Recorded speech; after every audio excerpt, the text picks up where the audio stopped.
अस्सलाम वालेकुम बच्चों, क्या हाल है आप लोगों के।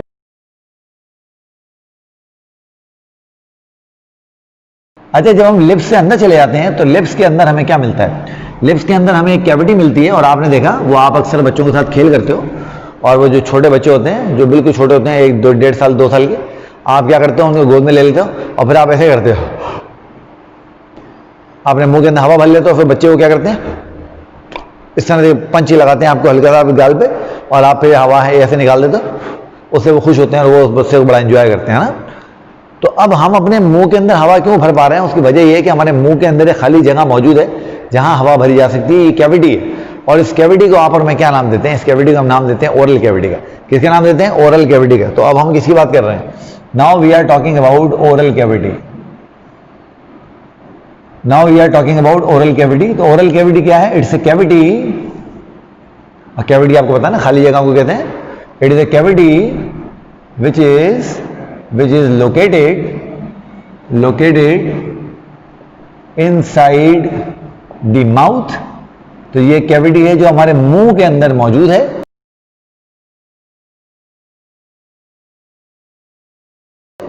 जब हम बात करते हैं ओरल कैविटी की, तो हमें पता लगता है oral cavity like a box और उसकी 6 बॉर्डर्स हैं, यानी 6 बाउंड्रीज हैं। तो it is like a box, it is like a box with 6 boundaries। तो ये बॉक्स की तरह है, उसमें 6 बाउंड्रीज होती हैं। और 6 बाउंड्री कौन कौन सी होती हैं, इसकी एक एंटीरियर बाउंड्री है, आगे वाली बाउंड्री है। और अब आप समझ रहे हो कि इसकी जो आगे वाली बाउंड्री है वहां पे क्या होगा, वहां पे माउथ होगा। तो जिसकी एंटीरियर बाउंड्री है वहां पर माउथ है। इसकी जो पोस्टीरियर बाउंड्री है, जो पीछे वाला पार्ट है, वहां पर फेरिंग्स है। तो पोस्टीरियर बाउंड्री वहां पर फेरिंग्स है। उसके बाद हमारे पास की जो रूफ है, जब आप अपनी जबान फेरते हैं ऊपर तो आपको ऊपर हार्ड बोन फील होती है, उसको बोलते हैं पैलेट। और ये जबान अगर आप फेरते पीछे चले जाओ तो पीछे पहुंच के एकदम सॉफ्ट हो जाती है, उसको बोलते हैं सॉफ्ट पैलेट। तो उसकी रूफ बनाती है palate, palate both hard and soft. तो हार्ड जो होगी वो आगे वाली होगी और सॉफ्ट जो होगी वो पीछे वाली होगी। उसके बाद जो इसका फ्लोर है, इसके फ्लोर में, इसके फर्श में टंग मौजूद है, हमारी जबान। इसलिए आप ये बात समझ लें, जब आप मुंह बंद कर लेते हैं तो ज्यादातर जो आपका जो माउथ है it's occupied by our tongue. तो ये फ्लोर मौजूद है। और देखो 2 इसकी लेटरल वॉल हैं, इसकी साइड वॉल हैं। आप जब में हवा भरते हो ना ऐसे, तो एक ये इसकी वॉल है और एक ये इसकी वॉल है। तो side wall are made by cheeks. तो साइड वॉल्स और साइड वॉल्स 2 हैं, तो ये हमारी 6 हो गई। Now side wall are made by cheeks. Side wall किससे बनी होती है, चीक से बनी होती है। तो ये हमारे पास 1 2 3 4, ये 5 और ये 6। चूंकि वॉल साइड वॉल 2 हैं तो ये 6 बाउंड्रीज होती हैं हमारी ओरल कैविटी।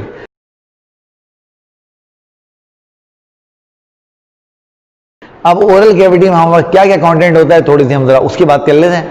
ओरल कैविटी में सबसे पहली जो चीज होती है वो क्या हमें पढ़नी है, ओरल कैविटी में सबसे पहले हमारे पास होता है सलाइवा। ओरल कैविटी में सबसे पहले हमारे पास क्या होता है, सबसे पहले हमारे पास होता है सलाइवा। ना सलाइवा को आपको पता है थूक भी बोलते हैं, स्पिट या थूक।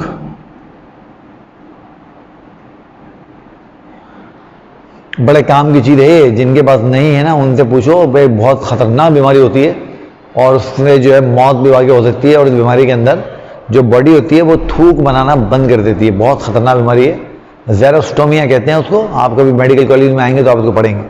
तो ये थूक जिसको अपन को समझते नहीं है, ये अल्लाह ताला की बड़ी नेमत है। तो ये जो स्लाइवा होता है, ये स्लाइवा जो है it's a watery secretion, it's a watery secretion, यानी इसमें जो मेन है वो पानी ही होता है। डिफरेंट किताबें इसकी डिफरेंट कंपोजिशन लिखती हैं। आमतौर पर जो किताबें एग्री करती हैं वो ये एग्री करती हैं कि 95 to 98% इसके अंदर वाटर होता है। तो इट्स अ वाटरी सेक्रीशन। तो 95 to 98% इसके अंदर क्या होता है, 95 to 98% इसके अंदर वाटर होता है। तो इट्स अ वाटरी सेक्रीशन। तो ये वाटरी सेक्रीशन है। तो इसमें 95 to 98% क्या होता है, वाटर होता है। वाटर के अलावा क्या होता है, तो along with water contain, water के अलावा इसके पास क्या होता है, कंटेन, इसके बाद क्या क्या होता है वहां लिख देते हैं। वाटर के अलावा इसके पास क्या होता है? इसके पास इसके अंदर कोई मिनरल्स होते हैं, इसके अंदर कोई मिनरल्स होते हैं, इसके साथ इसके अंदर एक एंजाइम होता है, इट्स कॉल्ड सलाइवरी अमाइलेज। जहां भी बच्चों आप वर्ड सुना करो ना अमाइलेज अमाइलेज, तो आप समझ जाया करो कि जो अमाइलेज है ये कार्बोहाइड्रेट को डाइजेस्ट करता है। किसको डाइजेस्ट करता है? ये डाइजेस्ट करता है कार्बोहाइड्रेट को। तो डाइजेस्ट कार्ब्स, ये कार्बोहाइड्रेट को डाइजेस्ट करता है, कार्ब्स कार्बोहाइड्रेट बोलते हैं। उसके अलावा इसके पास एक एंजाइम होता है, इसको हम बोलते हैं लाइजोजाइम, लाइजोजाइम। और ये क्या करता है? ये ओरल हाइजीन को मेंटेन करता है। तो ये किल करता है ओरल बैक्टीरिया को, kill oral bacteria, kill oral bacteria and maintain oral hygiene, maintain oral hygiene.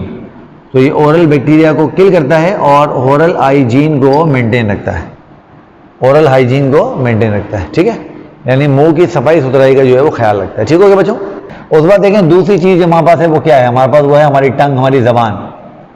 Now टंग भी इज एन स्केलेटल मसल, ये भी एक स्केलेटल मसल है। और बड़े कम लोगों को ये बात पता होती है कि जो टंग होती है ये हमारी बॉडी का सबसे स्ट्रॉन्ग स्केलेटल मसल है। इसका मतलब ये हुआ कि इससे ज्यादा मजबूत स्केलेटल मसल तुम्हारी और मेरी बॉडी में कोई भी नहीं है। आपको पता है ना, स्केलेटल मसल फटीग हो जाते हैं, थक जाते हैं। आप देखो पूरे दिन हम बात करते रहते हैं, इधर से उधर खाते रहते हैं, पीते रहते हैं, बोलते रहते हैं, बट जबान हमारी थकती नहीं है। तो टंग जो है it's a mass of skeletal muscle, it's a mass of skeletal muscle, mass of skeletal muscle. ठीक है, जब आप इसको देखते हो तो ये आपको floor of the oral cavity में नजर आती है। तो it occupies floor of oral cavity.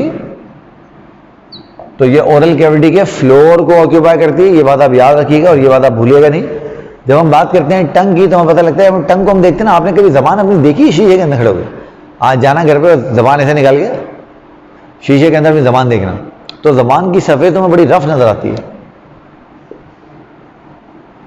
तो सरफेस ऑफ टंग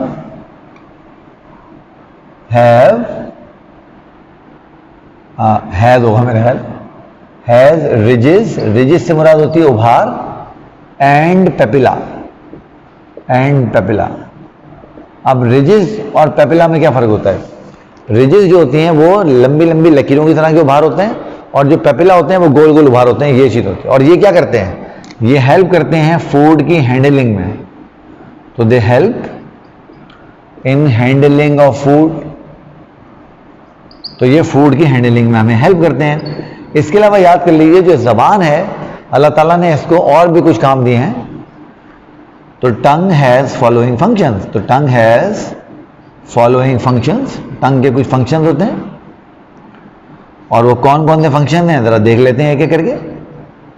ठीक है, जबान के क्या क्या फंक्शन होते हैं? देखिए जबान के फंक्शन क्या क्या है। नंबर 1, ये आपको पता है जायके को महसूस करती है, ये अप्रिशिएट करती है टेस्ट को। तो ये अप्रिशिएट करती है टेस्ट को, आपको पता है, मैंने आपको बताया था जब हम पढ़ रहे थे नर्वस सिस्टम, तो नर्वस सिस्टम में हमने बात की थी कि टंग के ऊपर जो है वो टेस्ट बर्ड्स होती हैं और वो टेस्ट बर्ड टेस्ट को फील करती हैं। तो ये अप्रिशिएट करती है टेस्ट को, नंबर 1। नंबर 2, ये हेल्प करती है आपको बोलने में। तो इट हेल्प इन स्पीकिंग, इसलिए अगर आप अपनी जबान पकड़ के बोलने की कोशिश करें, जैसे बच्चे कभी कभी शरारत में करते हैं, वो क्या करते हैं जबान से पकड़ लेते हैं, अब आप अपनी जबान पकड़ें ऐसे और बोलें पाकिस्तान, पाकिस्तान, है ना? तो अब हुआ क्या? अब हुआ ये, जैसे मैंने अपनी जबान पकड़ी तो जबान की जो फ्री मूवमेंट थी वो स्टॉप हो गई और मूवमेंट रिस्ट्रिक्टेड हो गई। जैसे ही मूवमेंट रिस्ट्रिक्टेड हुई वैसे ही आपके बोलने में जो है वो फर्क आ गया, ऐसे होता है। उसके बाद ये हेल्प करती है आपको स्पीकिंग के अंदर, उसके बाद ये हेल्प करती है आपको स्वॉलोइंग के अंदर। तो इट हेल्प इन स्वॉलोइंग, ये आपको स्वॉलोइंग में हेल्प करती है, निगलने में हेल्प करती है। जबान के बगैर आप निगल नहीं सकते, ये बात याद कर लीजिए। इसी तरीके से ये सिपिंग और सकलिंग में भी आपको हेल्प करती है, सिपिंग एंड सकलिंग।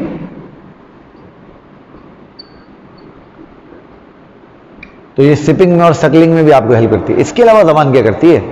जब आप खाना चबा रहे होते हैं, आज आप नोट कीजिएगा, जब आप खाना खा रहे होंगे इस तरह से, तो जिस वक्त आप खाना च्यू कर रहे होते हैं उस वक्त जबान खाने को घुमाती रहती है, उलटती रहती है, पलटती रहती है, ताकि वो अच्छी तरह से दांतों के बीच में आके च्यू हो जाए, ताकि वो अच्छी तरह से दांतों के बीच में आके च्यू हो जाए। ठीक है, अब देखिए, तो इसको कहते हैं मैनिपुलेशन ऑफ फूड। क्या बोलते हैं इसको? इसको कहते हैं manipulation of food, manipulation of food for proper chewing. तो ये खाने को प्रॉपर तरीके से च्यू करने के लिए उसको मैनिपुलेट करती रहती है, घुमाती रहती है। अच्छा, दूसरा, जब ये खाने को घुमा रही है ना, तो उसको दांतों के बीच में लाके चबवा तो रही है, मगर साथ साथ उसको सलाइवा से भी मिक्स कर रही है। तो ये क्या करती है? It mixes food with saliva and form bolus. अब बोलस बोलते हैं किसी गोल चीज को। तो अब होता क्या है, आपके मुंह में आपने निवाला रखा, अब आप उसको चबा रहे हैं, जबान से उसको घुमा रहे हैं और सलाइवा से उसको मिक्स कर रहे हैं। तो आपको पता है ना, जब भी आप किसी मॉइस्ट चीज को, गीली चीज को घुमाते हो गोल गोल, तो वो गोल हो जाती है। जैसे अम्मी क्या करती हैं, घर में आटा गूंदती हैं, आटा गूंद के उसका एक लंप, उसका एक टुकड़ा लेती हैं और टुकड़ा लेके हाथ में उसको रख के ऐसे से गोल गोल घुमाती हैं। तो जब वो उसको हाथ में लेके ऐसे गोल गोल घुमाती हैं तो क्या होता है, वो गोल पेड़ा बन जाता है ना, रोटी बनती है। तो जब भी आप किसी मॉइस्ट चीज को गोल घुमाएंगे, गोल हो जाएगी। तो जबान जब खाने को सलाइवा से मिक्स करती है, खाना गीला हो जाता है, फिर जब वो उसको घुमाती है तो वो बोलस में एक राउंडेड मास में कन्वर्ट हो जाता है। अच्छा, जबान का मैंने आपको याद है, आपको बताया था जब मैं आपको नर्वस सिस्टम पढ़ा रहा था कि कौन सी चीज़ टेस्ट कहाँ फील करती है, इसलिए मैं भी वो मैप यहाँ ड्रॉ नहीं करूँगा, उसकी ज़रूरत नहीं है ड्रॉ करने की, वो आप उस लेक्चर में से देख सकते हो। ठीक हो गया? अच्छा चलो, इतना हमने काम किया तो कर लेते हैं। मैंने आपको बताया था, आपको याद है कि हमारी जबान इस तरह से होती है। तो इसमें जो टिप होती है, ये होती है फॉर स्वीट टेस्ट, ये टिप होती है मिठास के लिए। ये वाला जो एरिया होता है पीछे वाला, ये बिटर टेस्ट के लिए। और उसके बाद वी हैव 2 ओवरलैपिंग एरियाज इस तरह से, और ये जो 2 ओवरलैपिंग एरियाज होते हैं इस तरह से, ये 2 ओवरलैपिंग एरियाज होते हैं किसके लिए? सावर के लिए और सॉल्टी के लिए। याद है ना आप लोगों को? तो ये ऑलरेडी हम चूंकि बात कर चुके हैं, तो मैं इसलिए इसकी बहुत ज़्यादा बात आपसे यहाँ पर नहीं करूँगा। ठीक? अच्छा, अब ये तो काम हो गया जबान का। उसके बाद बात करते हैं किसकी? टीथ की। आपको पता है अगर ज़्यादा होते हैं तो टीथ, और अगर एक होगा तो टूथ। तो they are the hardest tissues of our body. याद रहे, जो टीथ होते हैं वो हड्डी नहीं होते, वो बोन नहीं होते, ये हमारी बॉडी के सबसे हार्ड कनेक्टिव टिश्यू हैं। और ये जिन सेल से मिलकर बनते हैं उनको कहा जाता है ओडेंडोब्लास्ट सेल्स,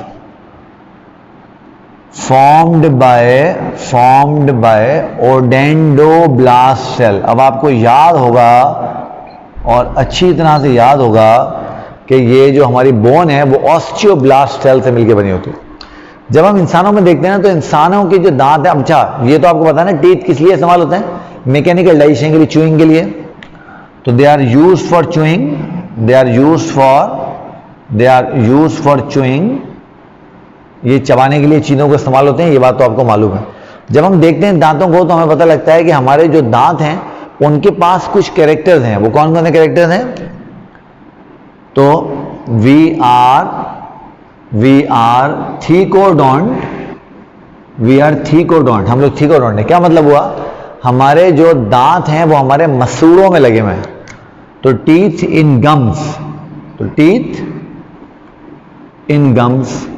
अब आप में से कोई मेरे से पूछ सकता है कि सर ये आप अच्छी बात कर रहे हैं, दांत तो हमेशा मसूड़ों में लगे होते हैं, क्या कोई ऐसा एनिमल भी होगा जिसके दांत मसूड़ों में ना लगे हों? तो हाँ, बहुत सारे एनिमल ऐसे हैं, बहुत सारे कार्निवोरस फिशेज को आप देखेंगे। शार्क अगर नेक्स्ट टाइम कहीं मुंह खोले तो आप देखिएगा, इस तरह और भी फिशेज हैं, जब वो मुंह खोलेंगे तो आप देखिएगा कि उनके दांत जो होते हैं वो डायरेक्ट बोन में लगे होते हैं, वो मसूड़ों के साथ नहीं लगे होते।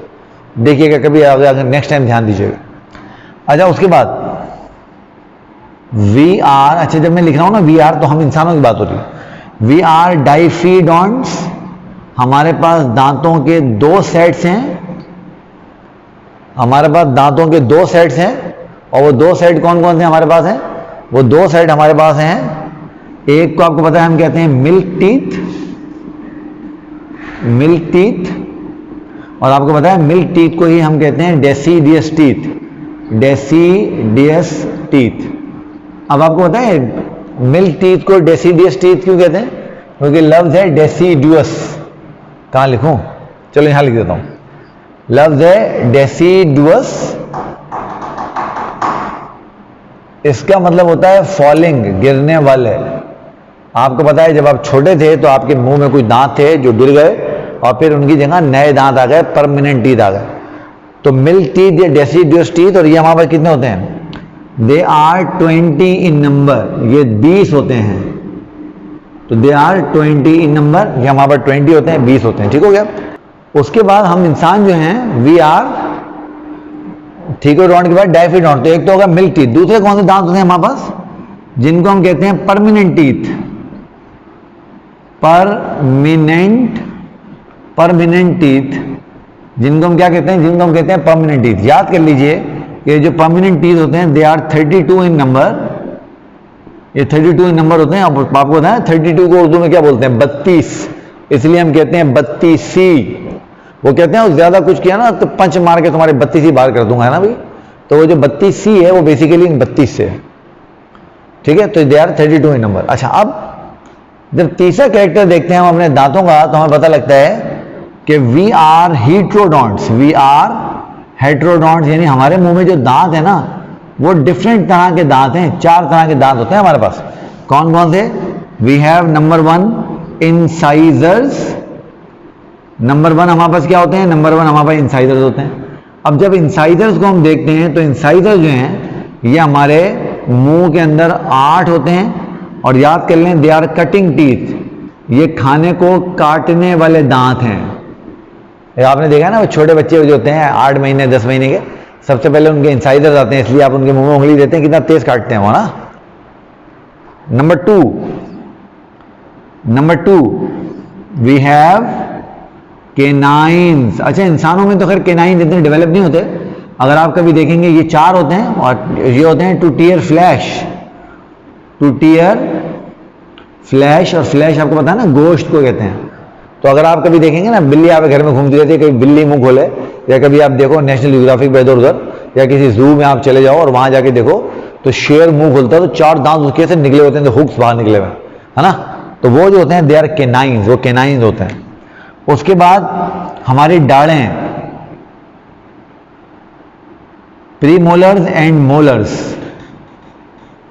तो प्रीमोलर हमारे पास कितने होते हैं? प्रीमोलर हमारे पास 8 होते हैं। तो प्रीमोलर हमारे पास 8 होते हैं और मोलर हमारे पास 12 होते हैं।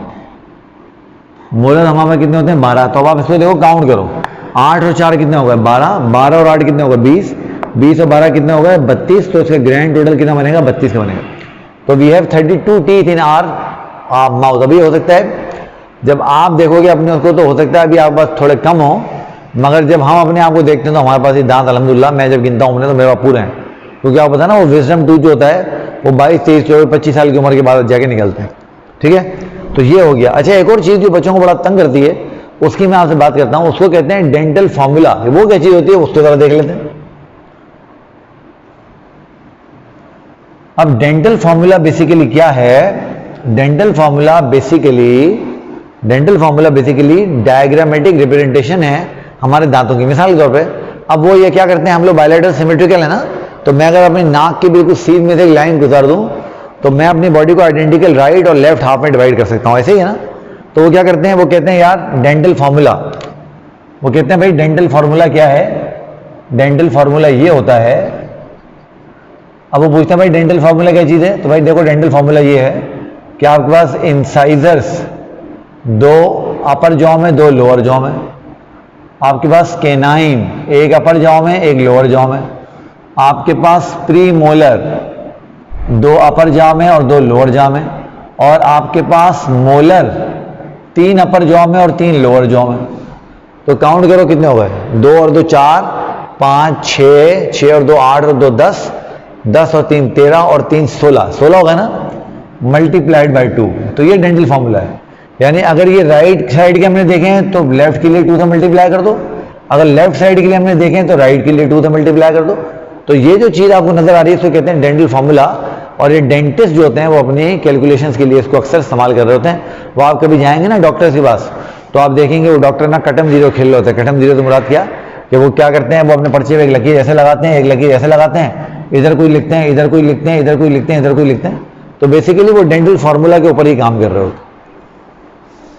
बेसिकली वो डेंटल फार्मूला पे ही काम कर रहे होते।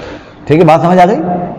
अच्छा, अब ये ओरल कैविटी तकरीबन हम लोगों ने कंप्लीट कर ली। आपको पता है जब हमने सलाइवा की बात की तो हमारे माउथ में जो सलाइवा है उसको बनाने के लिए वी हैव सलाइवरी ग्लैंड्स। तो सलाइवरी ग्लैंड्स के मैं आपको सिर्फ नाम बताऊंगा।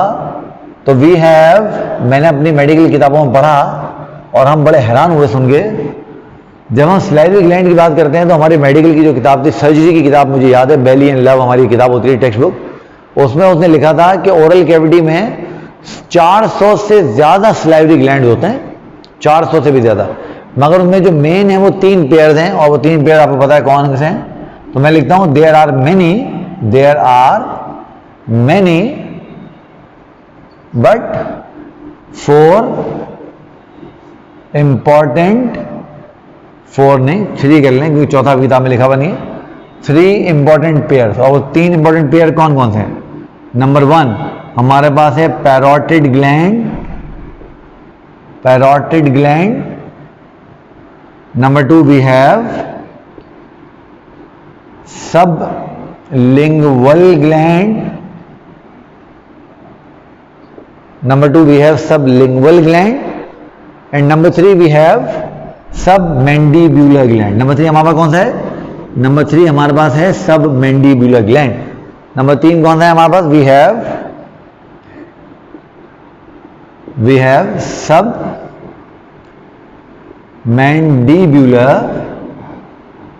Mandibular gland. ठीक है, याद रहे इन तीनों ने बनाना सलाइवा ही होता है, कोई अलग से कुछ नहीं बनाना होता। पैरोटिड ग्लैंड आपको कहां मिलता है? ये आपका ईयर है ना, ये ईयर आपको नजर आ रहा है, पिन्ना की ये लोब है, लोब से नीचे इस जगह पैरोटिड ग्लैंड होता है। फिर कोई कहे कि सर ये हमें यहाँ फील क्यों नहीं होता है? क्योंकि ये मैंडिबल के पीछे छुपा हुआ है। तो अगर मैं मैंडिबल अपनी निकाल दूंगा काट के तो मुझे पैरोटिड ग्लैंड नजर आ जाएगा। सबलिंगुअल ग्लैंड, सब बोलते हैं बिलो को, लिंगवा बोलते हैं टंग, जबान को, जबान के नीचे होगा अंदर की तरफ यहाँ पर। और सब मैंडिबुलर ग्लैंड, मैंडिबल आपको पता है लोअर जॉ को बोलते हैं, सब मैंडिबल के नीचे वाला इस जगह पे होगा, इस जगह पे। समझ में आ गई बात? करेंगे ये तीनों क्या? ये तीनों प्रोड्यूस करेंगे सलाइवा। तो मैं इनको ब्रैकेट करके ना ऐसे यहां लिख देता हूं कि दे विल प्रोड्यूस सलाइवा। तो इसमें कोई ऐसी बात नहीं है, बनाएंगे ये सलाइवा ही। अच्छा, एक और बात याद रहे, जब हम इसके सलाइवा को देखते हैं तो इसकी केमिकल कॉम्पोजिशन थोड़ी सी डिफरेंट होती है इन तीनों के सलाइवा की।